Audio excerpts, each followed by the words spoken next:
Now at 6 on WCNC Charlotte, a winter storm is bringing rain and snow tonight. The mountains could see up to 4 inches of snow through tomorrow morning. We're going to tell you the full details in your firstborn forecast. Plus, Novant Health is hosting their first mass COVID vaccine clinic in Charlotte today, and we are checking in live with how that's going, along with a separate vaccine drive for CMS employees.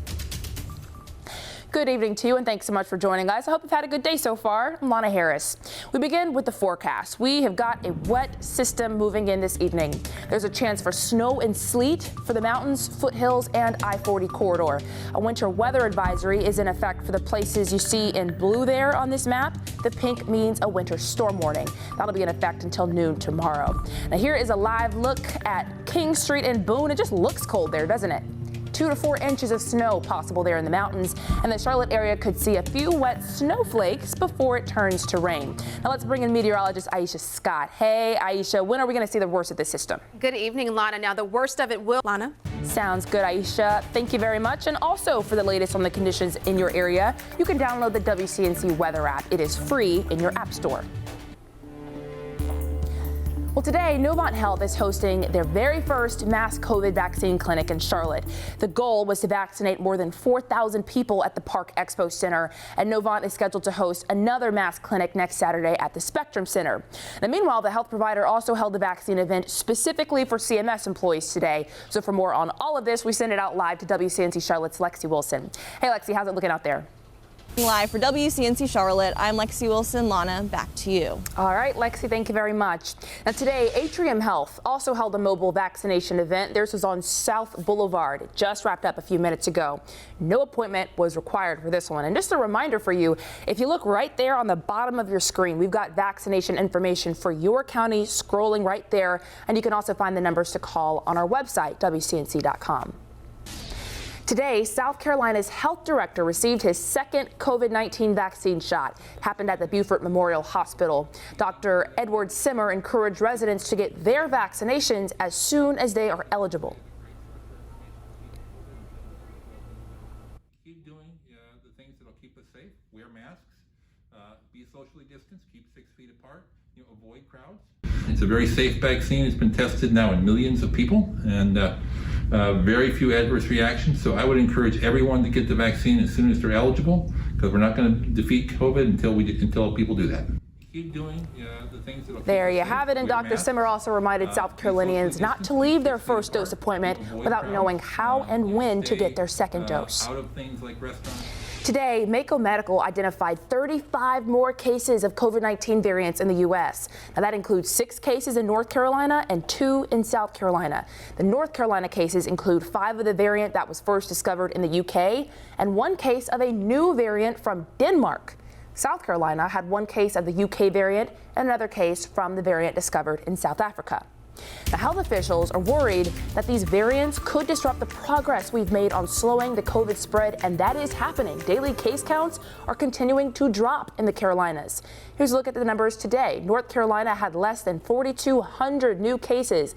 That is well below the average line of about 6,000 cases. South Carolina had less than 2,000 new cases today, as the daily average also continues to plummet there.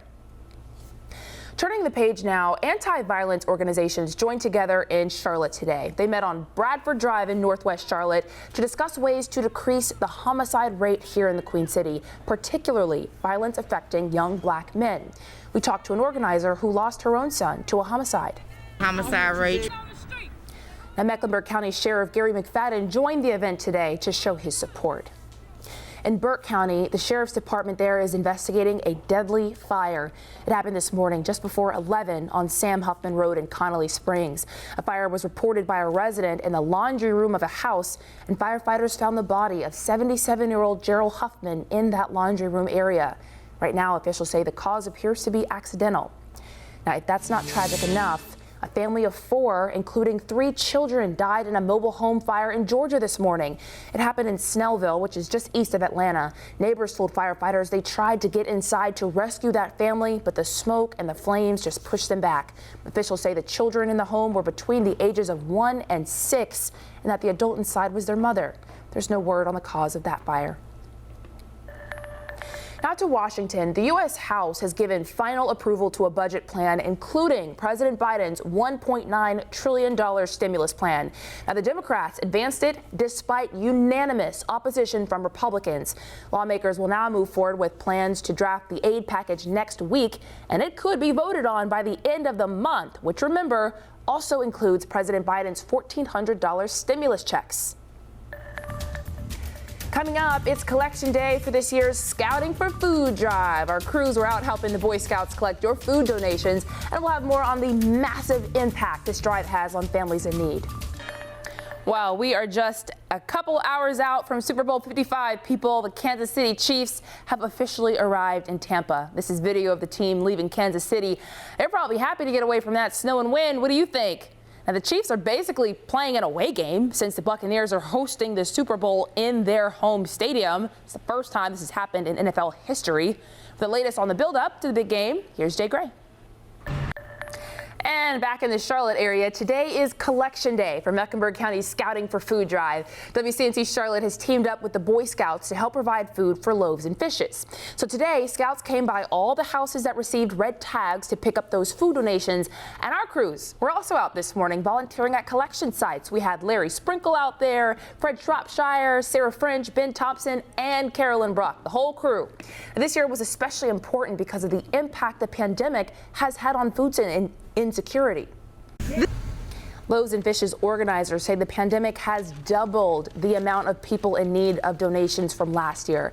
And just thinking about that, you know, it takes away from the people who usually donate food. So it was so important that people stepped up this year. That's right, Lana. And it's been a really tough year, as you mentioned, for food insecurity. So I'm so happy to hear that those donations were up. And you know what? Weather-wise, it wasn't too bad either. Here, but Lana, I think we have some Super Bowl predictions to get to. We do. So if you are betting on the Super Bowl and maybe you're on the fence, perhaps a prediction from a South Carolina zoo animal could sway your choice. A 14-year-old harbor seal named Gambit made his pick yesterday morning because employees at Riverbank Zoo in Columbia threw 2 footballs into the pool, one marked for Kansas City Chiefs, one marked for the Tampa Bay Buccaneers, and Gambit chose the Bucs ball to nose towards the edge of the pool. So, we thinking Gambit knows what he's talking about, ladies, or what do we think about that?